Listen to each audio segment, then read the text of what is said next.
warahmatullahi wabarakatuh. Sudah disimakkah video yang Ibu kirim di Classroom-nya? Sudah. Ibu yakin anak-anak Ibu sudah menyimaknya dengan cukup baik. Nah, mungkin ada yang masih bingung, tapi tenang saja. Kali ini Ibu akan jelaskan materi bahasa Indonesia kita yang sama dengan buku paket kalian juga. Ini buku Ibu agak sobek ya, maklum dibuka terus. Jadi buku ini bisa kalian jadikan pedoman untuk pegangan di rumah. Jadi kita buka bab pertama, yaitu tentang teks berita. Sudah Ibu di sini? Ya. Mungkin anak-anak Ibu juga sudah pernah sebelumnya mendengarkan berita atau menonton berita ya kan di televisi, radio, ataupun juga di smartphone kalian. Bagaimana teks berita tersebut? Jadi kalau misalkan untuk secara pengertian, Ibu letakkan buku dulu. Ya. Jadi untuk secara pengertian bahwa teks berita memiliki arti teks yang menyampaikan informasi yang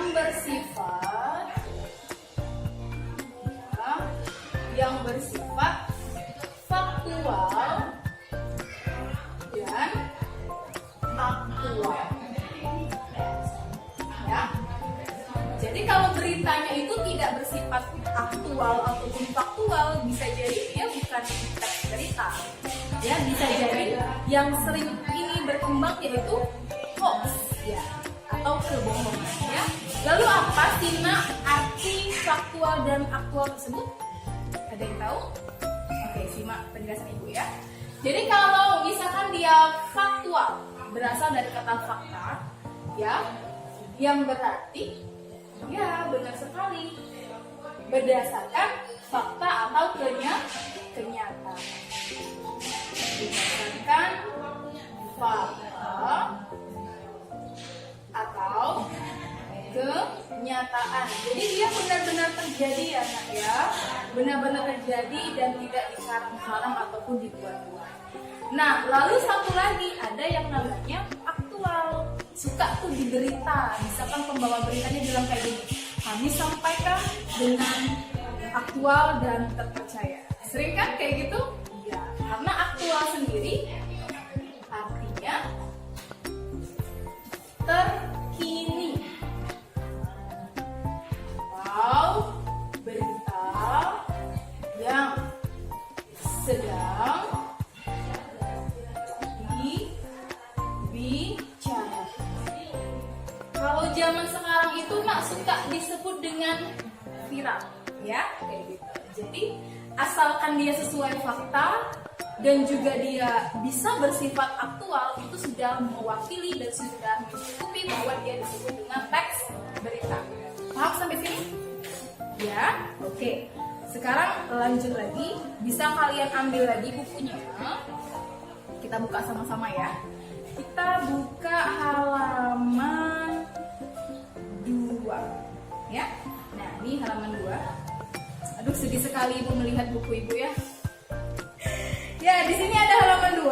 Ada di situ disebut dengan unsur-unsur berita. Apakah anak-anak Ibu sudah pernah waktu kelas 7 atau SD belajar unsur-unsur berita? Sudah ya, insya Allah sudah. Pernahkah kalian mendengar istilah 5W plus 1H? Pernah? Ya. Karena itu yang akan kita belajar ya. Jadi di dalam buku kalian itu berisi yang namanya unsur-unsur berita.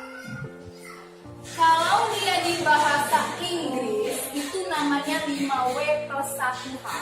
Tapi karena kita di bahasa Indonesia, maka kita menyebutnya dengan istilah adik simba. Ya, itu cara cepat untuk menghafalnya ya. Jadi ada istilah adik simba. Yuk, kok ada yang kecil, ada yang besar tulisannya? Ya, itu mewakili setiap kata tanyanya.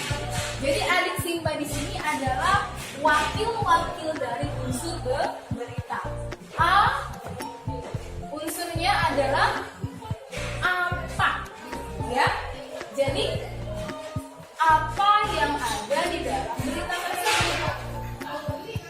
Apa yang ada atau kejadian apa yang ada di dalam berita?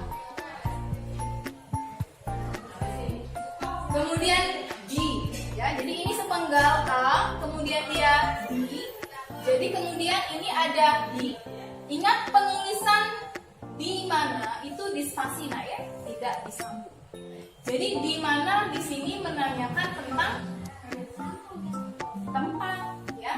Jadi di mana adalah tempat kejadian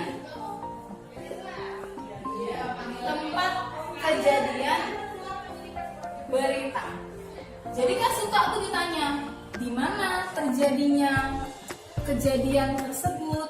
Nah, itu sudah mewakili unsur-unsur berita yang harus ada dalam sebuah teks berita. Lanjut lagi ada yang huruf K, yaitu dia kapan? Yaitu dia menanyakan apa, nak? Iya, benar sekali. Waktu kejadian berita.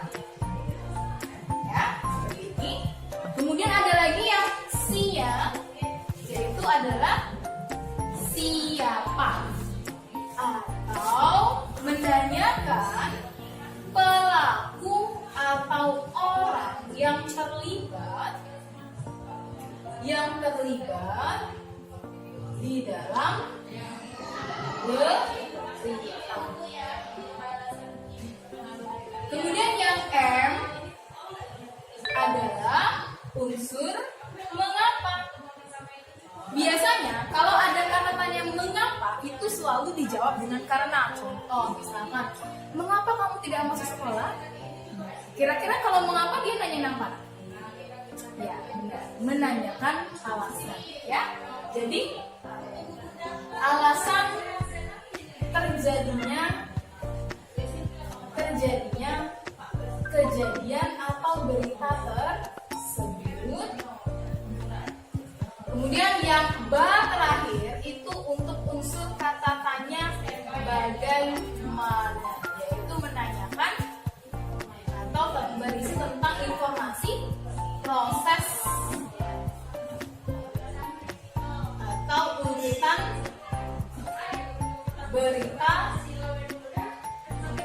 tersebut terjadi. Oke, sekarang Ibu rangkumkan ya. Jadi tadi kita sudah mempelajari pengertian teks berita yang menyampaikan informasi secara faktual dan aktual.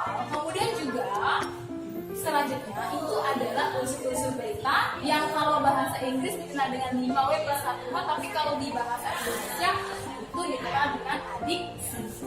Ya, sampai sini dulu materi hari ini. Bisa kalian baca contoh teks berita itu di halaman 2, buku cetak itu di halaman 2. Ada tentang berita pelabuhan penyeberangan Merak mulai dipadati. Sekarang kalian baca berita tersebut. Nanti kita kupas apa yang ada dalam beritanya itu bersama-sama. Ya, silakan dibaca terlebih dahulu. Nah, untuk materi ini kalau ada yang belum paham, itu silakan tanyakan sama Ibu. Bisa langsung chat ya di Classroom ataupun juga bisa ditanya di WA.